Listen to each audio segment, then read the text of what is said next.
మామూలుగా వారసత్వం వల్ల వచ్చే మ్యూటేషన్ అంటే ఇన్హెరిటెన్స్ లేకపోతే సేల్ డీడ్ వల్ల వచ్చే మ్యూటేషన్, ఈ రెండింటికి మధ్య తేడాలు ఏంటి మేడం? బేసికల్ ఏంటంటే ఇప్పుడు ఒకవేళ వారసత్వం అంటే ఏంటంటే ఇన్హెరిటెన్స్ అంటే ఇప్పుడు ఫాదర్ నుంచి సపోజ్ సన్కి మారింది, ఇప్పుడు బై డిఫాల్ట్ అవ్వదు. అంటే ఆటోమేటిక్గా ఫాదర్ చనిపోగానే గవర్నమెంట్కి ఇట్లా తెలిసిపోదు కదా, ఒక పర్సన్ చనిపోయిండు, సో ఆ పర్సన్ నుంచి అబ్బాయికి వాళ్ళ కొడుకో కూతుర్లకో ప్రాపర్టీ ట్రాన్స్ఫర్ చేయాలని చెప్పేసి గవర్నమెంట్ ఆటోమేటిక్గా పని చేయదు.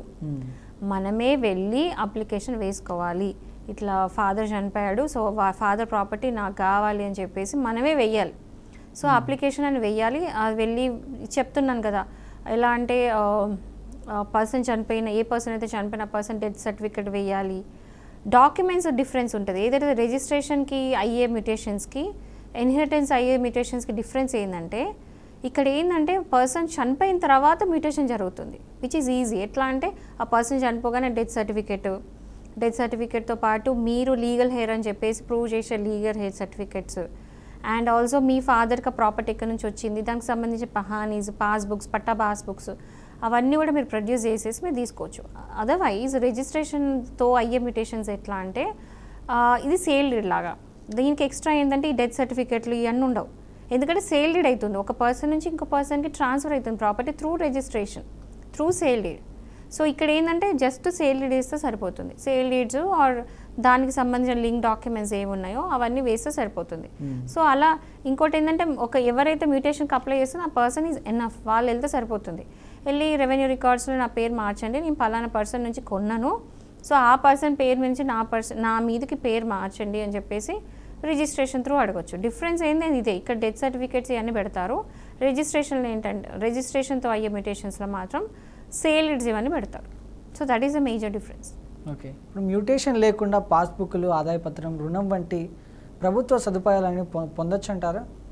అబ్సల్యూట్లీ నో, పొందలేరు. ఎందుకంటే నేను చెప్తున్నాను కదా, ఇప్పుడు మీ దగ్గర సేల్ డీడ్ అనేది మీ పర్సనల్ డాక్యుమెంట్ అండి. ఇప్పుడు మీరు కొన్నారు, మీరు వెళ్ళి ఒక పర్సన్ దగ్గర నుంచి ప్రాపర్టీ కొన్నారు, మీ దగ్గర ఏ డాక్యుమెంట్ ఉంటుంది? సేల్ డీడ్ మాత్రమే ఉంటుంది. సో అది కంప్లీట్లీ మీ పర్సనల్ డాక్యుమెంట్. ఓకే, మీరు అది బయట పెట్టడం లేదు, దాపెట్టుకుంటారు ఎవరైనా సేల్ డీడ్స్ అంటే. సో అది పర్సనల్ డాక్యుమెంట్ కాబట్టి అది ఉండదు.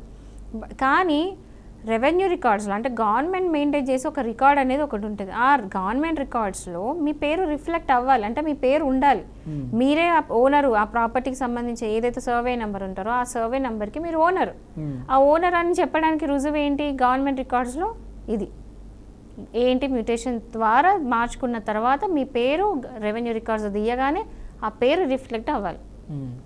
ఈవెన్ అన్ని స్టేట్స్లో ఆల్మోస్ట్ ఇప్పుడు ఆన్లైన్లో అవైలబుల్ ఉంది. ఇప్పుడు సడన్గా మనం కొట్టగానే ఈసీ కొట్టగానే మన పేరు వస్తుంది, ఆన్లైన్లో మీరు కొట్టి చూస్తే మన పేరు వస్తుంది, సర్వే నెంబర్, అడ్రస్ అన్నీ కొడితే ఎవరైతే ఓనర్ ఆఫ్ ద ప్రాపర్టీ ఆ పేరు మీకు వస్తుంది. సో అలా మీ పేరు రావాలంటే మ్యూటేషన్ ఈజ్ ఇంపార్టెంట్. ఆ గవర్నమెంట్ రికార్డ్స్లో మీ పేరు అనేది కంపల్సరీ రావాలంటే మ్యూటేషన్ ఉండాలి. సో ఇప్పుడు గవర్నమెంట్ ఇప్పుడు మీకు సపోజ్ రైతు బంధు కావాలండి, రైతు బంధు కావాలి అన్నప్పుడు మీ పేరు అందులో వస్తే తప్ప మీకు రాదు కదా, అది కంపల్సరీ మీ పేరు ఉండాలి.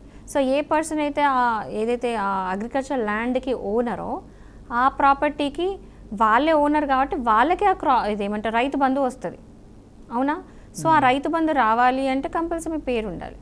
అది కాక మీరు ఒకవేళ అగ్రికల్చర్ ల్యాండ్ మీద మీరు క్రాప్ లోన్ తీసుకోవాలనుకుంటున్నారు, మీరు అక్కడ ఏదో క్రాప్ వేయాలనుకున్నప్పుడు మీ ఏదైతే మీ పట్టా పాస్బుక్తో పాటు మెయిన్గా చూసేది రెవెన్యూ రికార్డ్స్. అంటే చూడగానే వన్ గ్లాన్స్లో ఒకటే సింగిల్ గ్లాన్స్లో తెలిసిపోతుంది, oh this is the owner of the property, ఈ పర్సన్ ఈ ఓనర్ ఆఫ్ ద ప్రాపర్టీ అని గవర్నమెంట్కి ఈజీగా తెలుస్తుంది. అండ్ ఈ రికార్డ్స్ అంతా కూడా కోర్టు కన్సిడర్ చేస్తుంది, క్రూషియల్ రికార్డ్స్ ఇవన్నీ కూడా. ఎందుకంటే గవర్నమెంట్ రికార్డ్ ఛాలెంజ్ చేయడానికి లేదు, తప్పిదాలు జరగవు, మ్యాక్సిమం మిస్టేక్స్ అనేది జరగవు. సో ఆ రికార్డ్స్ అనేది చాలా ఇంపార్టెంట్. సో కంపల్సరీ మ్యూటేషన్ చేయించుకోవాలి, మ్యూటేషన్ నెగ్లెక్ట్ చేయొద్దు. కొన్నిసార్లు డబుల్ రిజిస్ట్రేషన్స్ కూడా జరుగుతూ ఉంటాయి. అలాంటి సందర్భాల్లో మ్యూటేషన్కి ఈ ప్రక్రియకి ఎలాంటి ఇబ్బందులు ఎదుర్కొనే అవకాశాలు ఉంటాయి మేడం? ఒకవేళ డబుల్ రిజిస్ట్రేషన్ జరిగితే మాత్రం ఆ మ్యూటేషన్ అక్కడికి డిస్ప్యూట్లో ఉంటుంది కాబట్టి ఆ మ్యూటేషన్ అయిపోయింది. ఎందుకంటే ఒక పర్సన్ ఆల్రెడీ రిజిస్ట్రేషన్ చేసుకొని వెళ్ళిపోయి ఉంటారు. ఓకే, ఆ పర్సన్ మళ్ళీ ఎవరైతే అమ్మిండ్రో ఆ పర్సన్ పోయి ఇంకో పర్సన్ కూడా రిజిస్ట్రేషన్ చేసి ఇచ్చిండు, ఫ్రాడ్ జరిగింది, బేసికల్లీ ఇక్కడ ఫ్రాడ్ అయింది, చీటింగ్ అయింది. సో అలాంటప్పుడు అది ఆగిపోతుంది. మ్యూటేషన్ ఇప్పుడు కన్ఫ్యూజ్డే కదా, ఈ పర్సన్ చేయాలి ఆ పర్సన్ చేయాలి, రెవెన్యూ రికార్డ్స్లో లేదు, ఎవరి పేరు వేయాలో తెలీదు, గవర్నమెంట్ పని కాదు అది. మీరు తేల్చుకొని రండి ఫస్ట్, ఈ డిస్ప్యూట్ ఏదైతే ఉందో మీరు తేల్చుకొని రండి ఫస్ట్, కోర్టుకి వెళ్ళండి. జనరల్ ఏంటంటే ఏదైతే ఎంఆర్ఓకి వాళ్ళకి ఈ వెళ్ళి రిప్రజెంటేషన్ ఇవ్వచ్చు, ఇట్లా సెకండ్ రిజిస్ట్రేషన్ అయిందని. బట్ జనరలీ అవన్నీ కూడా ఫైనల్ ఆర్డర్స్ కావు కాబట్టి సివిల్ కోర్ట్స్కి మీరు అప్రోచ్ అవ్వాలి.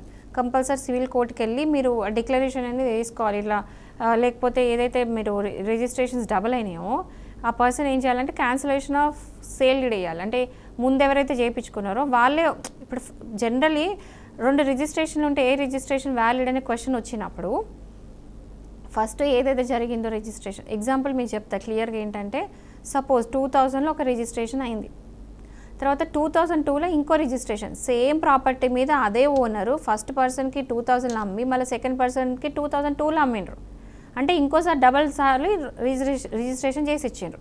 సో ఇద్దరు ఇట్లా ఎవరు వ్యాలిడ్ అంటే, ఫస్ట్ 2000 ఎవరికైతే రిజిస్ట్రేషన్ చేయించారో వాళ్ళే వ్యాలిడ్ ఓనరు, అదే వ్యాలిడ్ రిజిస్ట్రేషన్.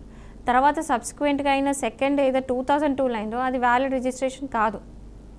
ఈ తేల్చుకోవడానికి మళ్ళీ ఇక్కడ రెవెన్యూ డిపార్ట్మెంట్ పనిచేయదు, ఆర్ ఏ తహసీల్దార్ వీటి మీద చూడరు, మహా అంటే చూస్తారు రిప్రజెంటేషన్ చూసి ఇట్లా చెప్తారు. బట్ అఫీషియల్గా ఏమైతే అది రిజిస్ట్రేషన్ క్యాన్సిల్ చేయాలి, సెకండ్ జరిగిన సేల్ డీడ్ జరగాలి, క్యాన్సిల్ చేయాలి అంటే అది ఓన్లీ సివిల్ కోర్ట్స్లో మాత్రమే కేసు వేయాలి, ఎక్కడంటే అక్కడ జరగదు. సో సివిల్ కోర్ట్స్ వేసి ఏమంటే డిక్లరేషన్ ఒకటి, మీ ఓనర్షిప్ డిక్లరేషన్కి ఒక సూట్ వేయొచ్చు. అండ్ ఏదైతే ఫస్ట్ రిజిస్ట్రేషన్ అయిందో అది వ్యాలిడ్ కాబట్టి సెకండ్ రిజిస్ట్రేషన్ని క్యాన్సిల్ చేయండి. So cancellation of sale deed అని అడగాలి. ఓకే, మరి కాలర్ అయితే ఉన్నారు మేడం, వెంకటేశ్వర్ గారు గుడివాడ నుంచి. వెంకటేశ్వర్ గారు నమస్కారం అండి. వెంకటేశ్వరరావు గారు నమస్కారం. నమస్కారం సార్. చెప్పండి, సమస్య ఏంటండి? సమస్య అంటే సార్, మరి అధికారులు పన్ను కట్టించుకుంటూ మా పన్ను హక్కు లేదని చెప్పేసి మా మీదే కేసు పెట్టి మా స్థలాన్ని మా స్టాఫ్ ను కూల్చేసి వేరే మనిషి చూపించారండి. మీ మాటలు సరిగ్గా వినిపించట్లేదండి. ఇప్పుడు మా సైట్ మేము ఉన్న స్థలాన్ని అక్రమంగా దాడి చేపించి ఆ స్థలాన్ని మమ్మల్ని జైల్లో పెట్టిన తర్వాత స్థలాన్ని వేరే వాళ్ళకి బీజించారండి. అది మీ పొలమా అండి? అది రెవెన్యూ వాళ్ళు ఇచ్చారా కానీ అని తెలియదు. వెంకటేశ్వరరావు గారు మీది అది పొలమా అంటున్నా? హలో, మీది పొలమా అండి అది అంటున్నా? కాదు సార్, ఉన్న స్థలం సార్. దానికి సంబంధించినటువంటి డాక్యుమెంట్స్ అన్ని ఉన్నాయా మీ దగ్గర? నివాసం ఉండే స్థలం అండి.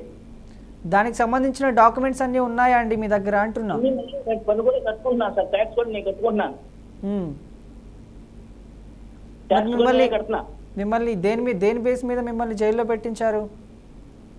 అన్నీ ఉన్నాయి సార్, అన్నీ ఉన్నాయి, నేను కట్టుకుంటున్నాను.